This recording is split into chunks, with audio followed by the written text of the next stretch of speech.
Good morning, all. It's Thursday morning here in St. Augustine, Florida, unloading another trip here to the same place I was a couple of days ago. I couldn't make a video yesterday because I went to West Palm Beach and I was unloading the cargo myself, so I couldn't make a video when I was stopped. But today I want to talk about what was on my mind yesterday, and basically it's the question of what will it take for you to sell your silver. Now, with the uncertainty that we have because of the possibility for tariffs on China, well, the certainty actually of tariffs on China and Mexico, where we get a lot of our silver. What's it going to do to the price of silver? Is it going to drive it through the roof? Am I going to wake up on February 1st or 2nd and find out the silver that I've been paying $32, $33 a round for is suddenly worth $200? I mean, I doubt it would be that, but would that be enough for me to sell all of my silver and have all that cash? And I'll answer that by sharing a personal story, and it's the house that I purchased. I lived in Ohio and I just got tired of the weather. So one day I stuck my house, which I still owed money on, I stuck it on Zillow, took a bunch of pictures, and 2 days later it was sold. And I sold it for enough to very quickly find a house down here in Florida and be able to pay for it cash in full. So, I had positive equity in my house in Ohio. So I bought the house in Florida, moved down here, and COVID happened. Prices went crazy, and I was watching Zillow, because it gives you a zestimate, or an estimated value of your house, or any house for that matter. And it was climbing and climbing and climbing, and eventually it was worth literally triple what I paid for it. And I had real estate agents contacting me, sending me letters and cards, calling me even, saying, "Hey, I want to sell your house for you. I know it's worth a lot. Are you interested in selling?" And so I had to consider, if I can triple my money, what does that mean? And then I thought, well, if I do sell it, then I'm going to have to go buy another house that's going to be triple what it's worth. So no, I'm not going to sell it. I like the place where I'm living. The house is nice. And during COVID, when there wasn't much to do, I started a remodel project, which is literally still going on. I'm on my last room, and then I'm going to start doing some exterior remodels. So I don't want to tell the county or get a new valuation of my home, because I don't want them to raise the taxes on it, because it literally is worth more.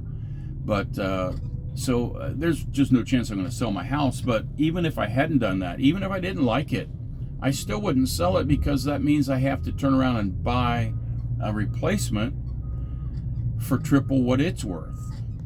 Now, does that make sense to you when asking the question, what would it take for me to sell my silver? Well, if I sell it, the silver is still much higher priced. So if I want to replace my silver, I'm going to have to replace it at the higher value. The only way I would even consider it remotely selling my silver is if I knew it was temporarily spiking up and then would go back down. I would sell it on the spike. But there's no way to know if that's going to happen and know that it's going to go back down. So there's just no chance I'm going to sell my silver. What about you? Would you sell your silver if it hits $100 an ounce and you have 100 ounces, or maybe $200 an ounce and you have 100 ounces? Would you sell it? And I'd be interested to know who would. So anyway, having told that story and asked that question, I want to share something that came in the mail yesterday. I didn't get to open it yet, but some weeks you're going to be able to buy more, and some weeks you're going to be able to buy less. Sorry about the shaking there. Just walking around on the bed of my truck there. This is one of those weeks where I bought less.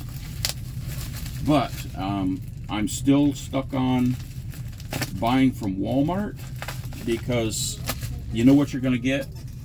They're going to get it from the same place that you would buy it from if you bought it from a wholesaler yourself.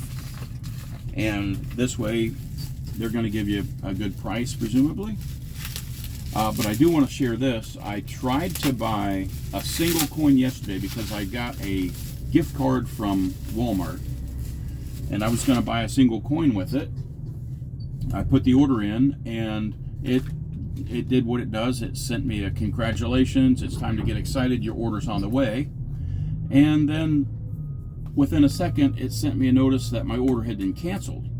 So I'm like, what in the world is this? So I tried to find out why, and the only thing it can say to me is maybe it was canceled because of one of these 5 reasons. And I assume one of the reasons was because it is wondering if it's fraud. And you know, it's not fraud. I just tried to use a gift card. And I was driving, well, I was over on the road. I was at a roadside rest stop when it happened. So I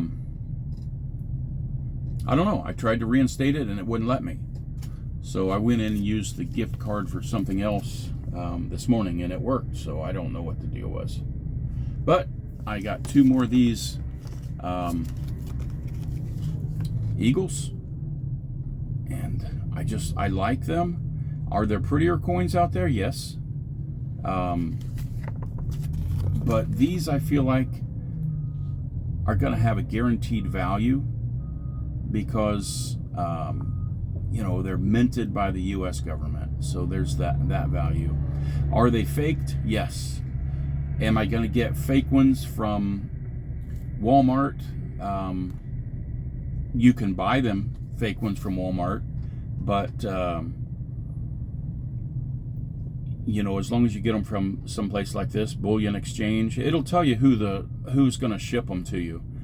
And if you look at the ad very closely, I know this has been a big problem, a big question lately, is fake silver and fake gold on Walmart. But if you read the ad carefully, it'll tell you that it's fake, or that it's a tribute, or that it's clad, in other words, plated with silver or plated with gold.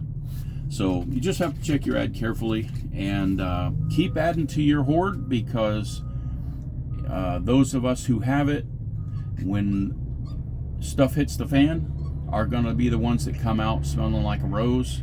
And those that just have cash or have nothing, they're the ones that are going to be coming and knocking on our door and asking for help. And I'm happy to help them.